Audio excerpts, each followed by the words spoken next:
Alright, so this is a suggestion via a donation. The name of the video is Year 536 was the worst year to be alive. What happened?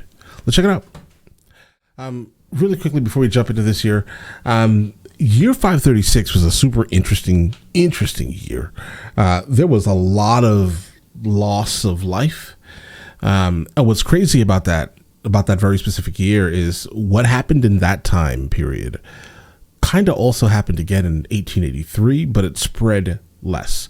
And we're referring to the volcano Krakatoa in Indonesia, right? When it basically went off, when it erupted in 536, it basically shielded the world. It definitely interesting time, right? You and I probably would not want to be there. Imagine waking up and seeing nighttime. Well, not night. It wasn't night. That's an exaggeration. But a heavily diffused light everywhere you go, right? I don't think the ability to have a shadow was a real thing if you walked outside. Okay, just in terms of how dim everything was.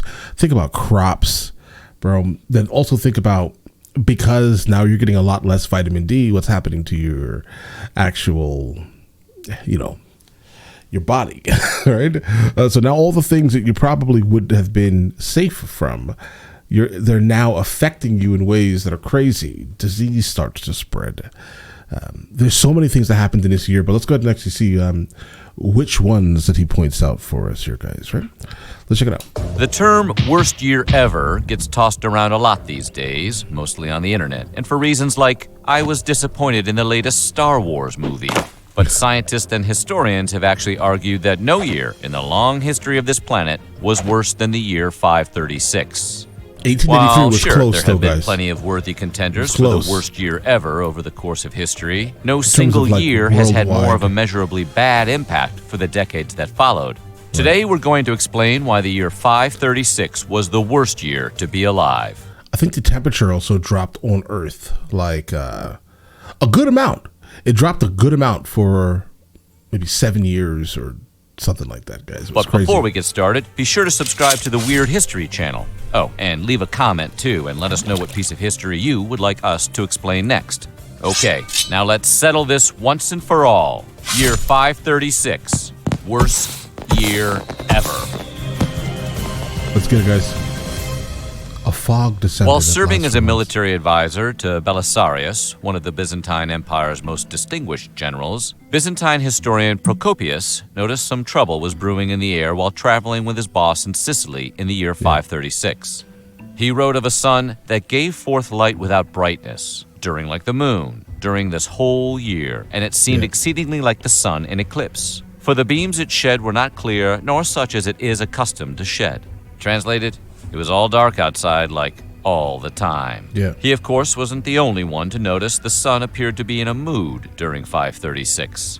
Michael the Syrian, a Byzantine scribe, would later write of this period, the sun became dark, and its darkness lasted for 18 months. Each day it shone for about 4 hours, and still this light was only a feeble shadow. Everyone declared that this sun would never recover its full light. The fruits did not ripen, and the wine tasted like sour grapes. Guys, if you have ever seen a show called X-Files, from the early 90s, there was an episode called Darkness Falls. For the most part, they touched on that very specific, this kind of thing, right? So within the episode, they cut open a tree, and they notice kind of at a very specific year, based off of the tree rings, right? Something was going on in the air. Basically, right? It was super visible that something happened at that very specific tree ring year, guys, right? Let's get it. This wishy-washy sun situation cast a non-metaphorical dark cloud over the globe that darkened the sky for at least a full year in 536. Researchers later discovered evidence of a massive volcanic eruption whose ash was likely a major contributor to the Seattle-like weather, minus all the rain, spreading ash and destruction on a global scale. And what's funny is the island that Krakatoa is on, at the time it wasn't really inhabited, but the loss of life was still pretty crazy locally, right? And the most interesting thing about that is that the sound of it, the sound spread on to like a deafening level, about the distance of the United States of America from the East Coast to the West Coast, right? So everyone basically experienced the loudest sound they possibly could ever hear. And it was created this very specific year. To mention, it made the grape sour and the wine bad. So that's an easy strike for the year 536. They weren't happy. Basic biology teaches us that plants need the sun to aid in their growth and survival. So not having direct sunlight for the duration of at least a year did a real number on the crop output around the world and sparked a widespread famine around the globe. And it's not just that the plants wanted to catch their rays, it was just too darn chilly for crops to grow. Yep. With the sun cloaked in an endless cloud, the temperature of the Earth dropped between 1.6 and 2.5 degrees Celsius. That's crazy. Or 34.88 to 36.5 degrees Fahrenheit for all the Americans thinking that doesn't sound so bad. Right. But it also cooled temperatures for decades to come. Crop scarcities were reported far and wide around this time period, including Ireland, who suffered through their own horrible-sounding food depletion they called bread failure. A dusty veil covering the sun wasn't the only bad thing in the air for these poor people just trying to live their lives in 536. There was also a plague or two waiting in the wings to strike on these vitamin D-deprived immune systems. They were waiting for it. Nobody was immune to this plague. infestation. It swept through the lower classes all the way to the imperial palace. Symptoms, as it was lovingly described, began with a sore that formed on the palm of the hand and progressed until the afflicted one could not take a step. The legs swelled, then the buboes burst and pus came out. Obviously, if this same plague were to infect the world today, there would probably be a TV show called Dr. Bubos, Pussbuster, and with it, a new contender for the worst year to be alive. Absolutely. With the plague beginning to make the rounds in Constantinople, the city began to stink, what with the piles of dead, sick bodies just sort of being tossed around into the sea only to resurface later. There wasn't a lot of burial planning going around back then. Bring out your dead! It was more of a wing-it vibe around the Justinian plague. Emperor Justinian ordered the bodies to be removed from the city. I'm not dead! Yeah. Yeah. He says he's not dead. Yes, he is. I'm not. But all that did was expose more people to the disease, as healthy people were responsible for moving deceased sickly bodies out of the cities. Things weren't all bad for Emperor Justinian, though, as the plague that took all of these lives and made the city a smelly nightmare would later be named the Plague of Justinian. So that was probably nice for him. The Plague of Justinian. Less so for the estimated 50 million people that died from it, however. Around 530. I always read it as the Plague of Justinian, but either way, guys. 36, the climate in China started its journey into No. I always read it as the Justinian Plague. Either way. Madness, doing perfectly normal things like raining dust you could scoop into your hands. Not only should it not rain dust, it certainly shouldn't be measurable by the scoopful. The Nan-Shi, and the reason why China was so affected by this here is because they're obviously closer than a lot of other people, right? To where Krakatoa. 6th century chronicle reported a yellow ash-like substance falling from the sky. They named their freak weather Hui, or dust, and said it was yellow in color. Whether this was volcanic ash or just some random, unexplained climate reaction is not known. However, this was just the beginning of China's climate disruption. The chronicles of the southern dynasties reported on a rare summer-winter weather event with frost in the midsummer and snow in August. Like a Southern California girl in Chicago in January, the crops were not here for this cold snap. Summer crops were destroyed, and the city of Xingqiu, along with others, were thrown into a deadly famine that lasted for 2 years and resulted in the deaths of around 70 to 80% of the population. Researchers discovered evidence deep in the ice sheets of Iceland and Greenland that indicated a major volcanic event. Like this right here is kind of what I'm referring to here. Like how trees are aged. And like when they pull these ice sheets out randomly, and you can see like there was something weird. That year was really weird. Always felt weird about these, like whenever they're doing these type of surveying things, because it's like, bro, you're taking something that died a long time ago and bringing it up to our surface, right? I think I would have preferred, I mean, I get it. It's nice to realize that something weird happened, right? But I don't think we should be bringing a lot of this weirdness up. That makes any sense. Event occurred around 536. Volcanic eruptions in Iceland in 540 and 547 thrust people into the literal Dark Ages, with ash lining the skies and blocking out the shiny hot sun thing in the sky that the people of the 6th century were starting to get used to having around.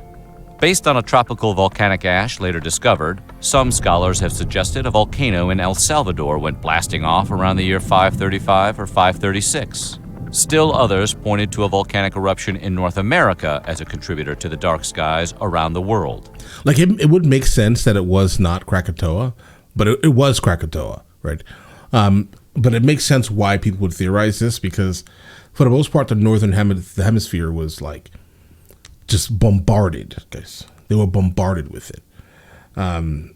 So I think that's why a lot of people think that, but we kind of know. I think so. At least I'm pretty sure. I think we know it's Krakatoa, guys. When combined with the 2 Icelandic volcano eruptions, it kicked off what was adorably called the Late Antique Little Ice Age. This cute little ice age cooled off the planet for at least a decade and resulted in the death of crops and subsequently people.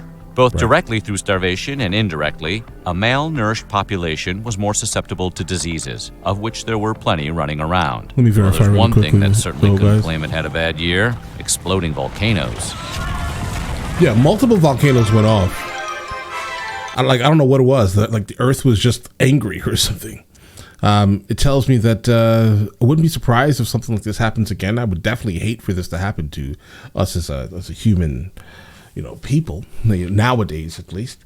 We have a lot of satellites in space, so I'd have a hard time kind of, pushing through added, like, atmospheric dust, let's say. It would be an issue. People would starve. People would lose their lives. Diseases would run rampant.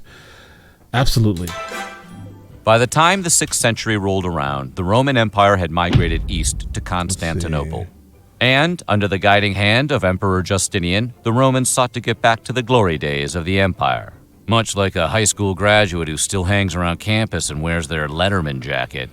I mean, it is pretty cool. Though some of Justinian's generals saw success in this cool goal, most notable Belisarius, who fought against several different armies, including Goths, Vandals, and others, Justinian himself couldn't mirror the success due to constant uprisings and imperial instability. Those pesky uprisings always getting in the way of success. To add sickness to war defeats, the Byzantine Empire would never fully recover from the disease and famine sparked by the events of 536. The Byzantine Empire lost between 35 to 55% of their population in the year 541, once the bubonic plague moved in and did what the plague did best: killed. Okay, guys, really quickly. So there was a separate one that happened in the north. That happened in Iceland. So a volcano erupted in Iceland in early 536, and then Krakatoa erupted. So that's the reason why the northern hemisphere was affected so drastically. Yeah, that's wild. You had 2 super volcanoes erupt because of like caldera failures, guys. That's that was a bad year. Okay. Yeah, guys, this absolutely 536 was the worst year to be alive. And to be honest, I would say 535 also, because there was another one that erupted. So 535, 536. Well, I mean, if it happened in late 535, yeah, then I guess the aftermath of it would be 530. Yeah, so yeah, 536 is the worst year to be alive. If you had to pick one year, it would be that year. And don't forget 537, at least a little bit of it, half of it, right? Because it started kind of dissipating around 537. So, all right. Depressingly high percentages of entire populations. 536 wins. Historians believe the plague could have been transported by plague-infested rats hitching a ride on military trains during this attempt to bring the Roman Empire back to its peak, which clearly backfired. Right. I mean, the plague rat thing, that makes sense, because in most countries around the world that still are suffering from some type of plague, it has something to do with the fleas on the rats themselves. Not the rats, but the fleas on the rats. They bite you, then you get the plague, right? Madagascar has a massive issue right now with that very specific thing. It has all to do with rats, nothing else. Well, the fleas on the rats. The horribleness of 536 didn't discriminate. The Moche civilization of Peru wouldn't count 536 as their banner year either. The Moche civilization, a once dominant force in the region, were known to be avid fishermen and developers of an advanced irrigation system that allowed a variety of crops to grow. Their agricultural talents were the backbone of their economy, but the weather conditions in the 6th century caused their pocketbooks to take a deep hit. It was around this time that an unusually strong El Niño weather system caused waters to warm, which decimated the fish supply. The freak weather system also caused heavy flooding, which ruined their irrigation systems and devastated their ability to grow enough food to feed their people. People, probably tired of listening to Twitter users claim X and X was the worst year ever, a group of scholars set out to set the record straight once and for all. Harvard historian Michael McCormick and a group of scholars decided to science their way out of the age-old question, what was the worst year to be alive? Initially, however, this was not the ultimate goal of McCormick and his group of 12 interdisciplinary scholars. The group came together to study metal usage, coinage, and changes to the 7th century monetary systems.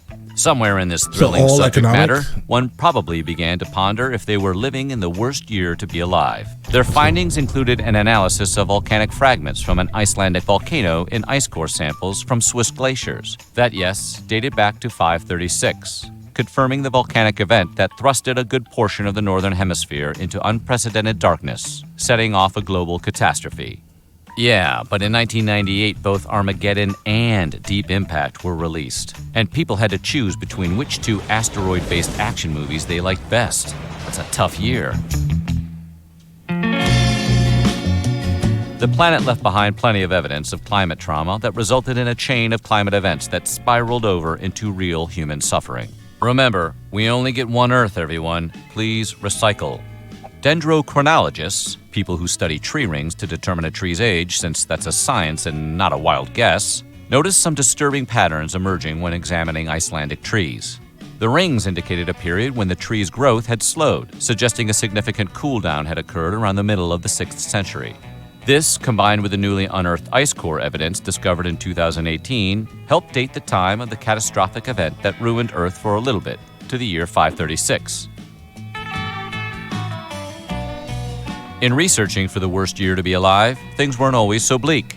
In fact, the research started by our friends at Harvard ended on a positive note. While the events of 536 were the spark for some truly literal dark days in our planet's history, the researchers were also able to find the moments things really started to turn around.